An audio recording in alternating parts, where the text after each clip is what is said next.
Bismillahirrahmanirrahim. Assalamualaikum warahmatullahi wabarakatuh.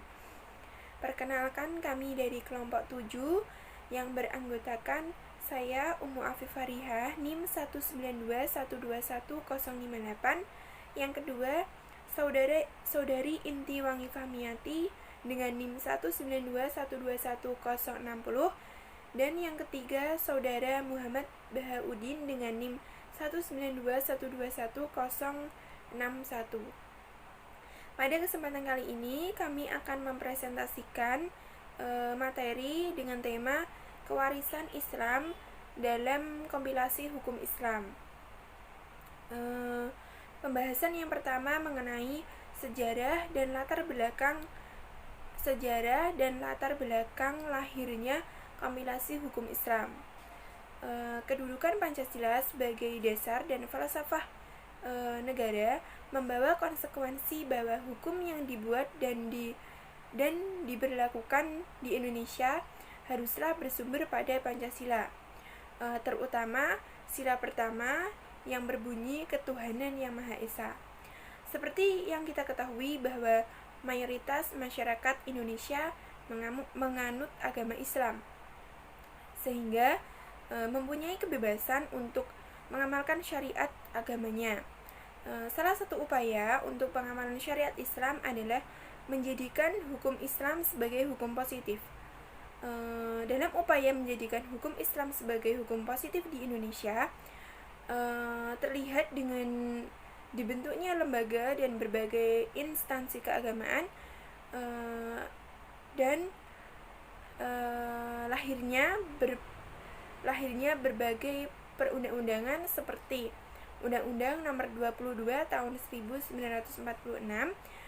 kemudian Undang-Undang Nomor 32 Tahun 1954, kemudian Undang-Undang Nomor 1 Tahun 1974 mengenai perkawinan, kemudian Peraturan Pemerintah Nomor 28 Tahun 1977 tentang perwakafan tanah milik, dan kemudian Undang-Undang Nomor 7 Tahun 1989 tentang pendidikan agama. Dalam menghimpun bahan kompilasi ini ditempuh melalui 4 jalur. Yang pertama, pengumpulan data melalui pengkajian kitab-kitab yang berkaitan dengan kompilasi. Yang kedua, pengumpulan data melalui wawancara dengan para ulama. Yang ketiga, pengumpulan data dengan melalui perbandingan hukum yang berlaku di beberapa wilayah, di beberapa negara Islam seperti di Turki, Maroko, dan lain-lain. Yang terakhir, pada tanggal 2-5 Februari tahun 1988 dilaksanakannya Lokarya, yang mana di dalamnya membahas tentang konsep kompilasi hukum Islam yang dibahas langsung oleh ulama dan cendekiawan muslim. Kemudian pada tanggal 10 Juni tahun 1991 dikeluarkanlah Instruksi Presiden Nomor 1 Tahun 1991 yang memuat instruksi kepada Menteri Agama untuk menyebarkan kompilasi hukum Islam sebagaimana telah diterima baik oleh para alim ulama Indonesia pada dilaksanakannya lokarya tersebut. Adapun bidang hukum yang diatur dalam kompilasi hukum Islam ini yaitu yang pertama, buku pertama yaitu tentang hukum perkawinan yang dimuat dalam pasal 1 sampai pasal 70. Kemudian buku kedua tentang hukum kewarisan yang dimuat dalam pasal 171 sampai pasal 214. Dan buku ketiga tentang hukum perwakafan yang dimuat dalam pasal 215 sampai 229. Adapun latar belakang lahirnya kompilasi hukum Islam di Indonesia, yang pertama yaitu untuk berlakunya hukum Islam di Indonesia harus ada hukum yang jelas dan dapat dilaksanakan oleh aparat penegak hukum maupun masyarakat. Kemudian persepsi yang tidak seragam mengenai syariat menyebabkan ketidakseragaman dalam menentukan apa-apa yang disebut hukum Islam, tidak mendapat kejelasan bagaimana menjalankan syariat. Akibatnya tidak mampu menggunakan jalan dan alat yang tersedia dalam Undang-Undang Dasar 1945 maupun perundang-undangan lainnya.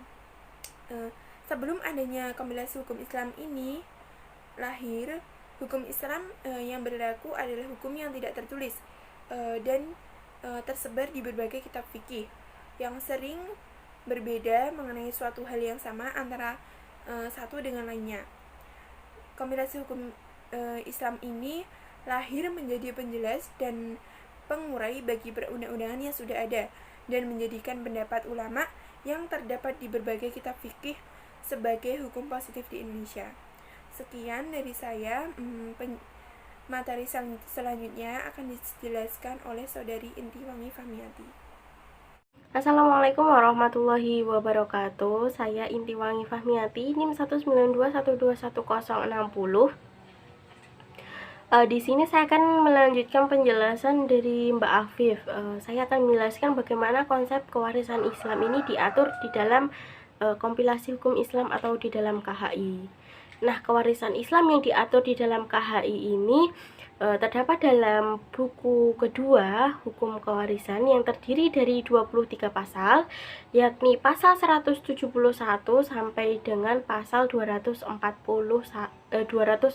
KHI. Nah, dari dua pasal tersebut dibagi lagi menjadi 6 bab yang di dalam masing bab ini menjelaskan tentang ketentuan umum, ahli waris, besarnya bagian, aul dan rot, wasiat dan hibah. Nah, langsung saja di dalam pasal 171 tepatnya huruf C ini disebutkan apa saja yang dapat menyebabkan sebab kewarisan, yakni ada dua. Yang pertama karena adanya hubungan darah dengan pewaris, yang kedua karena adanya hubungan perkawinan atau pernikahan dengan si pewaris. Nah, di dalam KH ini dikatakan bahwa seorang pewaris haruslah beragama muslim dan tidak terhalang karena hukum untuk mewarisi harta warisan. Nah, terkait hal tersebut, identitas agama si ahli waris ini dapat dibuktikan dengan kartu tanda penduduk atau KTP. Nah, untuk anak atau bayi yang belum memiliki KTP, maka agamanya ini diikutkan dengan agama ayahnya atau mayoritas yang ada di lingkungannya. Nah, adapun maksud dari seseorang tidak terhalang karena hukum ini adalah seorang ahli waris ini terhalang untuk mewarisi harta warisan apabila ia dihukumi karena telah membunuh atau mencoba membunuh atau melakukan penganiayaan berat kepada pewaris tersebut. Ia juga terhalang apabila ia telah memfitnah atau mengajukan pengaduan yang menyatakan bahwa si pewaris ini telah melakukan kejahatan yang ancaman hukumannya ini 5 tahun penjara atau lebih. Selanjutnya terkait dengan ahli waris, di dalam KH ini ahli waris ini dibagi menjadi dua kelompok. Yang pertama adalah kelompok berdasarkan hubungan darah. Nah, di sini ini terbagi lagi menjadi dua golongan, yakni golongan laki-laki dan golongan perempuan. Golongan laki-laki ini berisi ayah, anak laki-laki, paman dan kakek, sedangkan golongan perempuan berisi ibu, anak perempuan, saudara perempuan, dan nenek. Nah, yang kedua adalah kelompok berdasarkan hubungan perkawinan, yakni janda atau duda atau suami atau istri dari si pewaris tersebut. Nah, apabila seluruh ahli waris yang terdapat dalam dua kelompok tersebut ada, maka yang berhak mewarisi adalah anak, ayah, ibu, dan janda atau duda. Nah, ahli waris tersebut juga berkewajiban untuk mengurusi dan menyelesaikan seluruh proses pengurusan jenazah, menyelesaikan hutang, memberikan wasiat, dan membagi harta warisan kepada seluruh ahli waris yang berhak. Adapun terkait hutang tersebut, para ahli waris ini hanya bertanggung jawab sampai pada jumlah atau nilai harta peninggalan. Nah, selanjutnya dalam pasal 176 sampai dengan 191 KHI dijelaskan tentang besarnya bagian ahli waris dalam pembagian warisan. Nah, terkait hal tersebut, terkait besarnya bagian ahli waris dalam pembagian warisan akan kami sampaikan melalui lampiran dokumen yang akan kami berikan bersamaan dengan link video ini. Adapun ketentuan lain yang berkaitan dengan besarnya bagian ahli waris adalah yang pertama, para ahli waris tersebut dapat mengadakan kesepakatan perdamaian dalam pembagian harta waris. Nah, yang kedua, bagi ahli waris yang belum dewasa atau tidak dapat melaksanakan hak dan kewajibannya, maka bagiannya diangkat oleh wali berdasarkan putusan pengadilan atas usul dari anggota keluarga. Nah, yang ketiga, kedudukan ahli waris yang meninggal ini dapat digantikan oleh anaknya, akan tetapi bagian anaknya tersebut tidak boleh lebih besar dari bagian ahli waris lain yang sederajat dengan yang digantikan. Yang keempat, anak di luar pernikahan hanya dapat dan memiliki hubungan kewarisan mewarisi dengan ibunya dan keluarga ibunya. Yang kelima, bagi ahli waris yang ditunjuk sebagai pelaksana pembagian waris, maka ia berkewajiban untuk mencatat seluruh harta peninggalan, lalu memastikan hak-hak harta peninggalan terpenuhi, lalu selanjutnya sisa harta tersebut dibagikan kepada ahli waris yang berhak. Yang keenam, apabila tidak ada ahli waris sama sekali, maka harta warisan tersebut diberikan kepada Baitul Mal berdasarkan putusan pengadilan. Selanjutnya, di dalam pasal 192 dan 193 ini dijelaskan tentang ketentuan apabila dalam pembagian waris ini harus dengan perhitungan aul dan rod. Lalu terkait dengan wasiat terhadap harta peninggalan, KHI juga memberikan ketentuan terhadap pelaksanaan wasiat tersebut. Yang pertama, terkait dengan syarat seorang pewasiat. Nah, KHI ini mensyaratkan bahwa seorang pewasiat atau orang yang berwasiat ini minimal berumur 21 tahun, ia berakal sehat dan tidak di bawah ancaman atau paksaan dalam memberikan wasiat tersebut. Lalu terkait harta yang akan diwasiatkan, maka KHI memberikan ketentuan bahwa harta tersebut haruslah dalam hak milik si pewaris. KHI juga memberikan batasan terkait berapa sih maksimal harta yang dapat diwasiatkan. Nah, Kak, dalam aturan yang termuat di dalam KHI, harta yang maksimal harta yang dapat diwasiatkan itu maksimal adalah sepertiga dari seluruh harta yang dimiliki oleh si pewasiat. Nah, terkait dengan pelaksanaan wasiat ini bisa dilakukan baik lisan maupun tulisan. Jika wasiat dilaksanakan secara lisan, maka dilakukan di hadapan 2 orang saksi. Dan jika dilaksanakan secara tertulis, maka dilakukan di hadapan 2 orang saksi ataupun notaris. Jika wasiat ini bersifat tertutup, maka wasiat tersebut disimpan di tempat notaris. Dan jika wasiat ini ditujukan untuk ahli warisnya sendiri, maka harus dengan kesepakatan atau persetujuan dari seluruh ahli warisnya. Nah, di dalam KI juga disebutkan atau dijelaskan tentang bagaimana sih sebuah wasiat tersebut dapat batal. Yang pertama adalah apabila calon penerima wasiat tersebut dihukumi karena telah pertama membunuh atau mencoba membunuh atau telah melakukan penganiayaan berat kepada si pewasiat.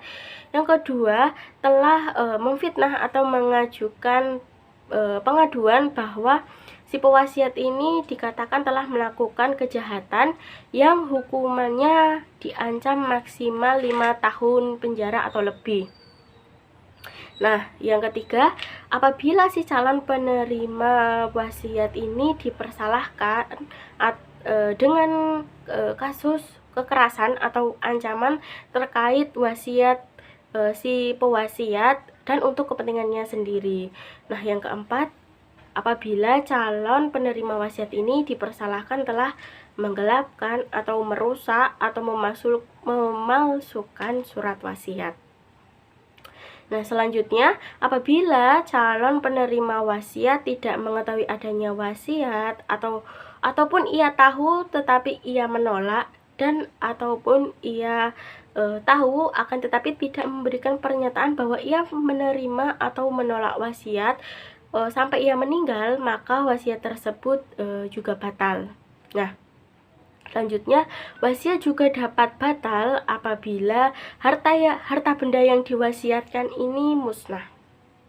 Nah, adapun terkait wasiat wajibah yang diatur di dalam KHI, peruntukan atau tujuannya ini diberikan untuk keluarga angkat seperti orang tua angkat dan anak angkat, yang mana keduanya ini kan tidak memiliki hak mewarisi harta warisan yang ditinggalkan oleh si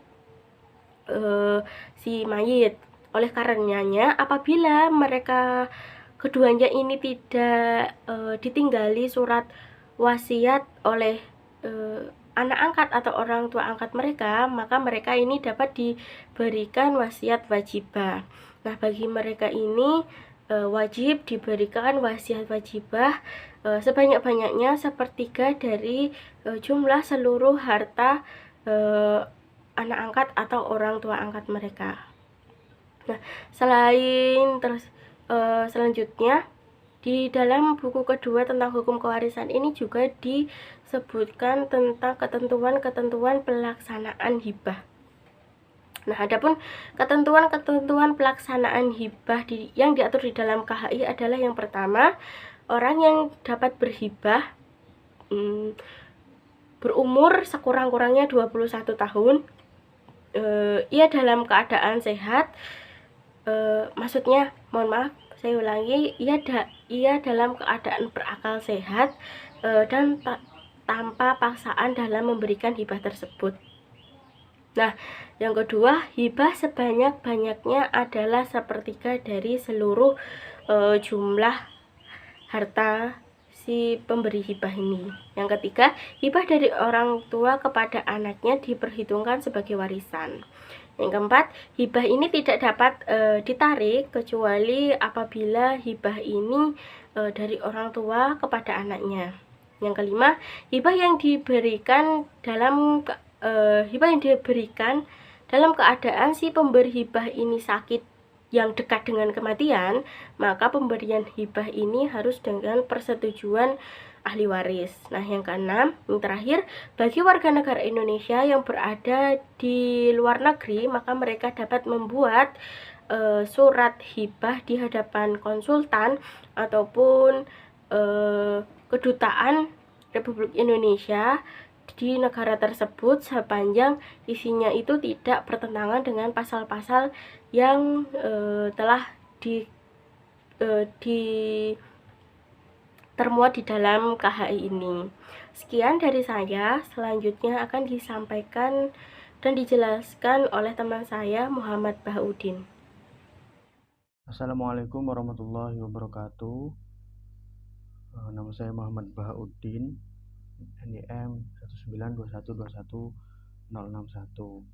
Di sini saya akan meneruskan pemaparan dari Mbak Ummu Afif dan Mbak Inti tentang warisan Islam di dalam kompilasi hukum Islam.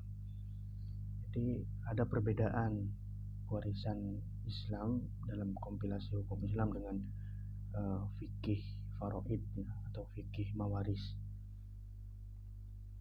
Jadi saya mengambil referensi dari beberapa artikel jurnal dan buku. Nah, ini saya mengambil tentu dari kompilasi Islam, kemudian dari jurnal, kemudian ini dari buku, dan ini adalah dari skripsi begitu. Masuk. Jadi kompilasi hukum Islam ini kan mengatur tentang aturan-aturan fikih yang kemudian diundangkan. Nah, pasal-pasal yang menerangkan tentang waris itu sekitar ada 23 pasal di buku ketiga kompilasi hukum Islam. Ini dari mulai pasal 171 sampai pasal 193. Nah, karena dasarnya atau pengambilan kompilasi hukum Islam ini dari kitab-kitab salaf, kitab-kitab fikih, maka pada dasarnya tidak ada perbedaan sebenarnya. Namun karena lagi-lagi KHI ini dibuat atau diperuntukkan untuk Indonesia, maka ada sedikit perbedaan gitu. Artinya menyesuaikan dengan kondisi antropologis dan sosiologis masyarakat Indonesia. Misalnya ada beberapa pasal yang tidak linier dan dengan hukum faraid atau fikih mawaris. Tapi setelah dikaji itu memang tidak sejalan. Tapi tidak sejalan itu bukan berarti menyalahi hukum mawaris gitu. Ini tidak sejalan dan tidak juga menyalahi gitu. Misal seperti dalam pasal 173 tentang halangan kewarisan dan pasal 174 tentang ahli waris. Sebenarnya ada lagi pasal-pasal yang mungkin tidak sama dengan fikih mawaris, tapi di sini saya hanya menjelaskan dua. Pertama itu pasal 173 tentang halangan kewarisan. Jadi format dan substansi pasal ini memang sedikit berbeda dari fikih mawaris gitu. Dalam kitab-kitab kita membacakan isinya ya, pasal ini ada dua anak pasal. Pertama, dipersalahkan telah membunuh atau mencoba membunuh atau mengenani berat para pewaris. Kedua, dipersalahkan secara memfitnah telah mengajukan pengaduan bahwa pewaris telah melakukan suatu kejahatan yang diancam dengan hukuman 5 tahun penjara atau hukuman yang lebih berat fitnah pewaris. Jadi ahli waris terhalangi kewarisannya menurut KHI itu karena ada dua alasannya. Yang pertama, dipersalahkan telah membunuh atau mencoba membunuh atau menganiaya pewaris.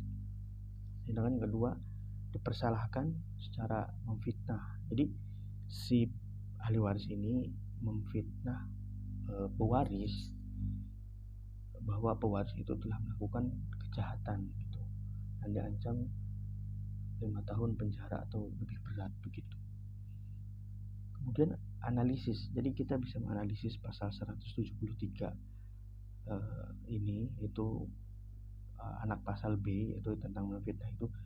Di Rizky Wahyudi menjelaskan dalam penelitiannya yang berjudul Analisis Hukum Islam terhadap pasal 173 KHI, di sini tentang fitnah sebagai penghalang mewarisi, bahwa hasil penelitian ini didapati bahwa fitnah sebagai halangan kewarisan seperti ketentuan pasal 317 Kitab Undang-Undang Hukum Pidana.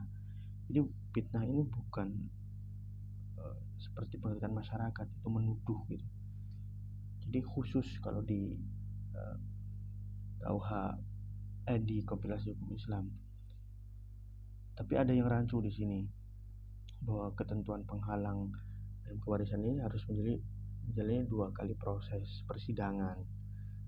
Pertama, persidangan terhadap pewaris akibat dari pengaduan palsu ahli waris.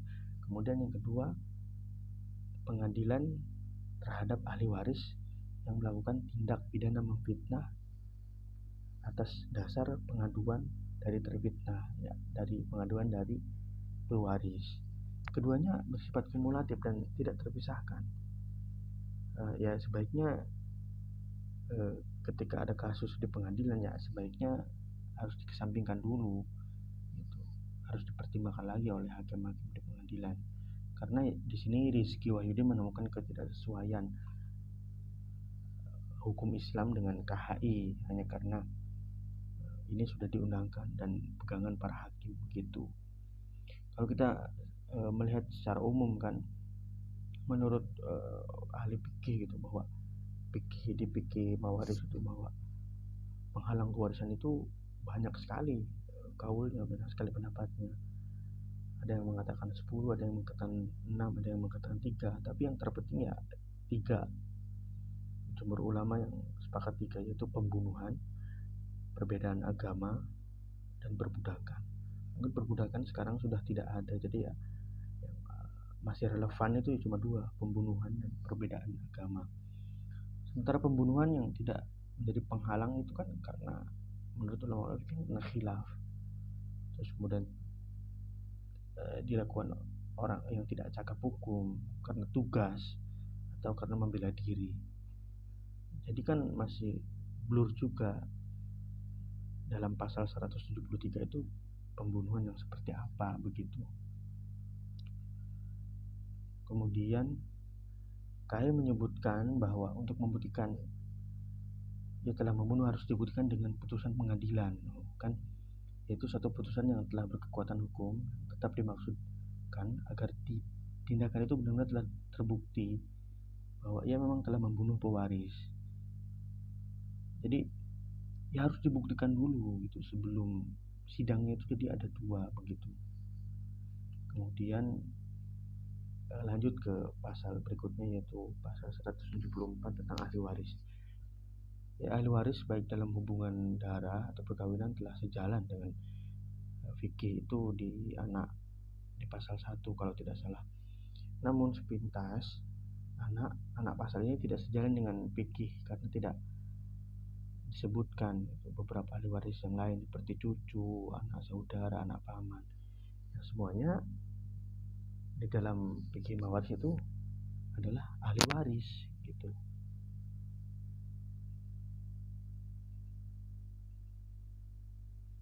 Nah, mungkin sekian. Jadi ada perbedaan sedikit.